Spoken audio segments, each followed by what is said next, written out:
Hey guys, welcome back to Ollie Talks Airsoft. Thanks for choosing to join me again. Today I'm looking at the G&P T1 Replica. I picked this up probably 6-7 years ago. I picked up a Crytac CRB. I think I got some of the second batch that came into the country, and I wanted a cool optic to go on top of it. But I was also conscious that I wanted to have something which was basically going to give me the same capability that I'd had on my previous optic, but was just going to give me a little bit more space on the rail in case I wanted to run a magnifier or put a PEC on there or something like that. So what do you actually get? Well, I don't have the box anymore, but I seem to remember it did come with a cleaning cloth. I think most times that you get an optic, it's not too expensive for them to chuck that in, so good on them for doing that. Then you get the optic itself. So obviously this is a replica of the Aimpoint T1. This particular one is very easy to tell it's a replica because it's got such tall turrets. The way that the turrets actually look is quite distinctive. As soon as you compare this to a real T1, you'll know the difference. I don't have one to compare to. I wish. So it comes with this high mount. I believe it did also come with a low mount, but again, as with all things in Airsoft, if you're not using it or it's not on one of your guns, you'll probably lose it, or it'll end up in that huge box of spares that you've got, and you end up going through it for like an hour and a half, not being able to find the part, and then just ordering another one for £5 off eBay or something. Either way, I've not needed another part, so that's been pretty decent. So it has this QD throw lever, as they say in America. So this is pretty decent. It attaches onto the rail, and then once it's attached, you push it forwards. Nice click. Doesn't move from that point onwards. So what you can do is, well, what I found, I'll put it onto the rail, and then I'll start I'll get a spanner on here, and I can really cinch it down to the point that I know it's then not going to move back and forward, because it did have a habit of sort of having a little bit of play whenever it was on the rail. Part of that is probably because it only has a single indexing point at the bottom here.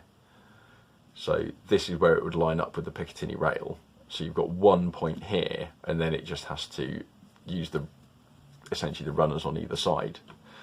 So obviously it's not going to be as accurate as something which has got a couple more. If there was 3 of these, for example, then that would be really, really sturdy. Let's have a quick look at that. See, this again, it's got a single bar. So ultimately wasn't really an upgrade, but it was just a smaller package offering me a similar sort of thing. And this had green, which I also really wanted, because green is cool and it's brighter. So let's go through the different settings that this thing's got. So we'll start off. We've got red, then it's got let's see if I can get this. So can't really see too much there, but that's supposed to be red 1, 2, oh there we go, 3, 4, 5. That's not bad. Everyone always says it doesn't represent the dot size. That probably actually is about the dot size. It's pretty big.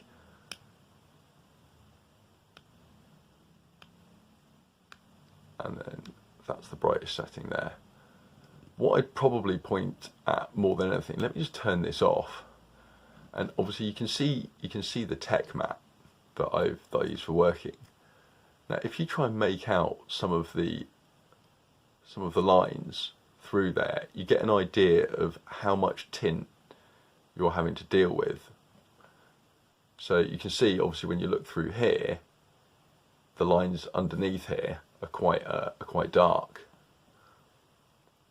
So I've found that as my eyes are getting a bit older and I'm not as good anymore, I find it a bit more of a challenge. So that's something that you will have to contend with.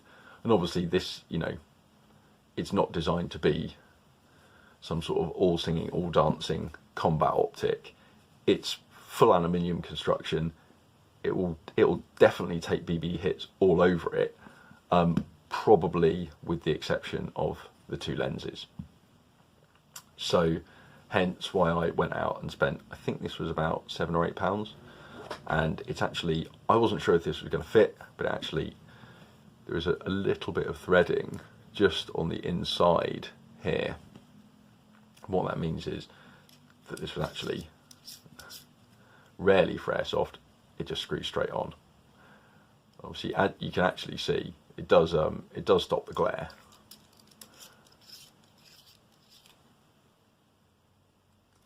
So to those who say it doesn't make any difference, yeah, it will stop a bit. But that's actually not why I bought it. The reason I bought it was to stop BBs impacting the front lens.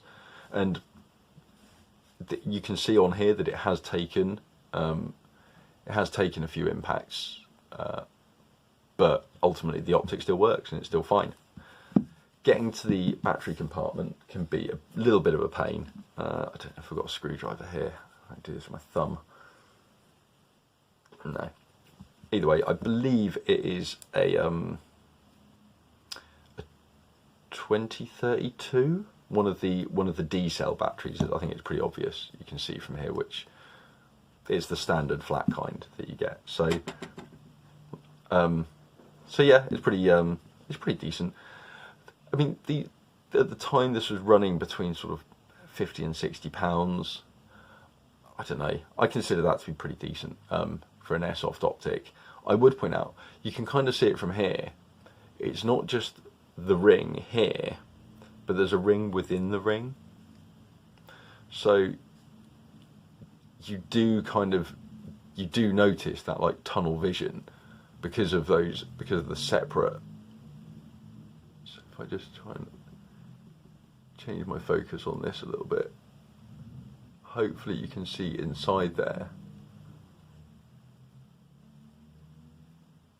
So it's actually, there's a ring within the ring, and so you're kind of you actually end up looking at a tube within a tube. So I don't know, if you have any trouble with your eyes, then it may not be the best one. Also, I'd say the dot on this isn't the sharpest. If you've ever had a chance to use one of the like cheaper Vortex optics, so like a Vortex Crossfire or something like that, is 3 times the cost of this, but it does have unlimited warranty returns. They have a VIP warranty. It means that if it gets shot, even by a BB, they have confirmed that it does cover BB damage. So even if it gets shot with a BB, they will still cover it under the warranty. So you don't then have to have this much darker. So you can see it now got the kill flash on the front. It's even, those lines on the tech mat are even darker now. So there's too many things reflecting really, but you can kind of see some of the numbers there, but you see how different it is looking through there, and then when I take it away, and that's a big thing. That's a big thing for me anyway. And it is Ollie Talks Airsoft, so I do get to talk about the things that bother me about stuff. But I will say it's decent. It does red, it does green, it will hold a 0. Actually, one other thing that I was kind of annoyed that they fucked up on this, like capped turrets, brilliant. So what direction do I push this? What direction are we going on this? I don't know. I got no idea. Use these bits to go in. You do get a click, but I don't know if it's going up or down. Nice one, G&P.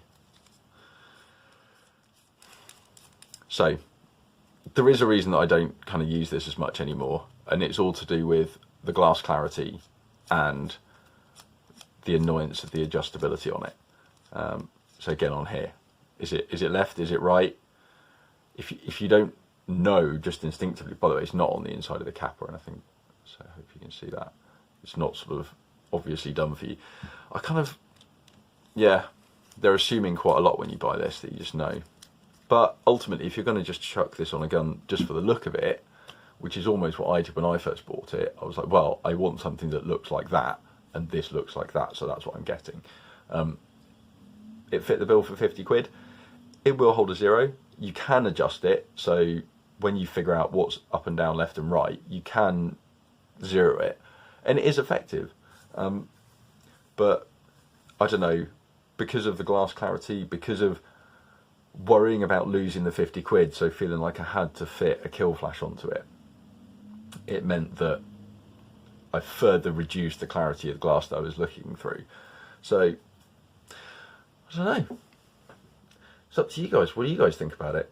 I'd be interested to know. Do you think it's worth, you know, is it worth buying one of these or buying a couple and getting them shot out, or is it worth spending the extra money to get something that's got a lifetime warranty? Let me know. Would you buy this if G&P did a lifetime warranty on it? That'd be interesting. I think they probably wouldn't, but we can hope. We can hope. Anyway, until my next video drops, take care, guys.